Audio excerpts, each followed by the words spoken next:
ढोला मारू।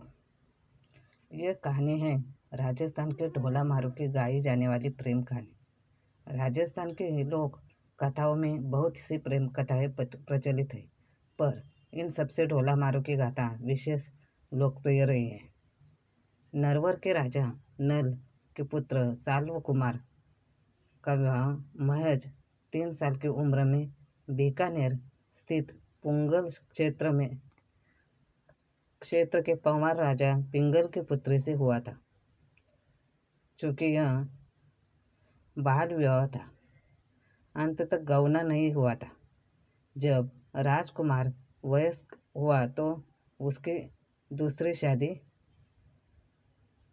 कर दी गई, परंतु राजकुमारी को गौने का इंतजार था। बड़ी होकर वह राजकुमारी अत्यंत सुंदर और आकर्षक दिखाई देती थी। राजा पिंगल ने दुल्हन को लाने के लिए नरवर तक कई संदेश भेजे, लेकिन राजकुमार की दूसरी पत्नी उस देश से आने वाले हर संदेशवाहक की हत्या करवा देती थी। राजकुमार अपने बचपन की शादी को भूल चुके थे, लेकिन दूसरी रानी इस बात को जानती थी। उसे डर था कि राजकुमार को सब याद आते ही वे मुझे छोड़कर चले जाएंगे, क्योंकि पहली रानी बेहद खूबसूरत थी। पहली रानी इस बात से अनजान थी कि राजकुमार को याद दिया करती थी। उसकी इस दशा को देख पिता ने इस बार एक चतुर ढोली को नरवर भेजा था। जब ढोली नरवर के लिए रवाना हो रहा था, तब राजकुमारी ने उसे अपने पास बुलाकर मारो राग में दोहे बना कर दिए और समझाया कि कैसे उसके प्रियतम के सम्मुख जाकर गाकर सुनाना है। चतुर ढोली एक याचक बनकर नरवर के महल पहुंचा। रात में रिमझिम बारिश के साथ उसने ऊंची आवाज में मल्हार राग में गाना शुरू किया। मल्हार राग का मधुर संगीत राजकुमार के कानों में गूंजने लगा। ढोली ने गाते हुए साफ शब्दों में राजकुमारी का संदेश सुनाया। गीत में जैसे ही राजकुमार ने राजकुमारी का नाम सुना तो उसे अपनी पहली शादी याद आ गई। ढोली ने बताया कि उसकी राजकुमारी कितनी खूबसूरत है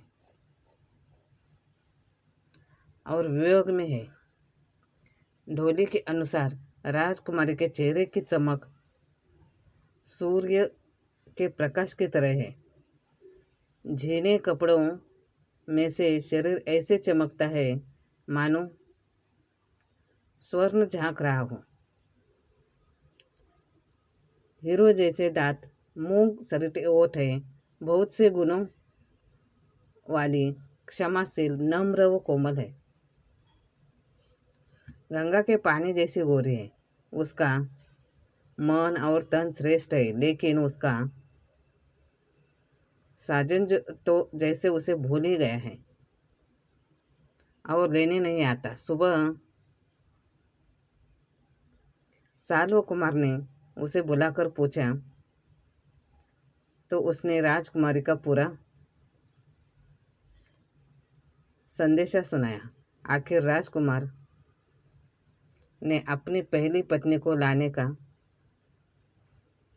निश्चय किया, पर उसकी दूसरी पत्नी मालुनी ने उसे रोक दिया। उसने कई बहाने बनाए पर मालवनी हर बार उसे किसी तरह रोक देती थी। आखिरकार एक दिन राजकुमार एक बहुत तेज चलने वाले ऊंट पर सवार होकर अपनी प्रियतमा को लेने पुंगल पहुंच गया। राजकुमारी अपने राजकुमार से मिलकर खुशी से झूम उठी। दोनों ने पुंगल में कई दिन बिताए। एक दिन जब दोनों ने नरवर जाने के लिए राजा पिंगल से विदा ली, तब जाते समय रास्ते के रेगिस्तान में राजकुमारी को सांप ने काट लिया, पर शिव पार्वती ने आकर उसको जीवन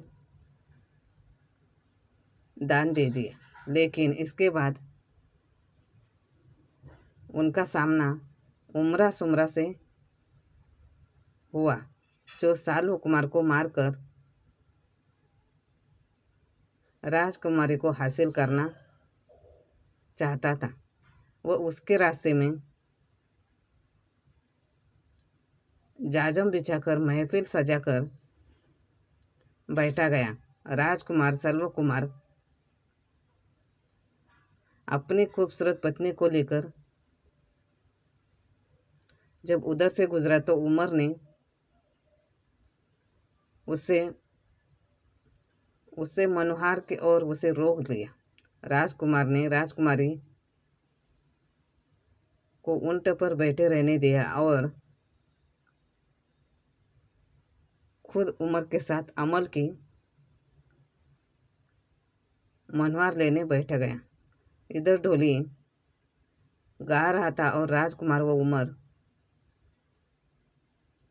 अफीम की मनोहार ले रहे थे। मारू के देश से आया ढोली बहुत चतुर था। उसे उमर सुमरा के षड्यंत्र का ज्ञान आभास हो गया था। ढोली ने चुपके से इस षड्यंत्र के बारे में राजकुमारी को बता दिया। राजकुमारी भी राजस्थान की बेटी थी। उसने ऊंट को एड़ी मारी, जिससे ऊंट भागने लगा। ऊंट को रोकने के लिए राजकुमार दौड़ने लगा। जैसे ही राजकुमार पास आया, मारूनी ने कहा, धोखा है, जल्दी ऊंट पर चढ़ो, ये तुम्हें मारना चाहते हैं। इसके बाद दोनों ने वहां से भागकर नरवर पहुंचकर ही दम लिया। यहाँ राजकुमारी का स्वागत सत्कार किया गया और वह वहां की रानी बनकर राज करने लगी।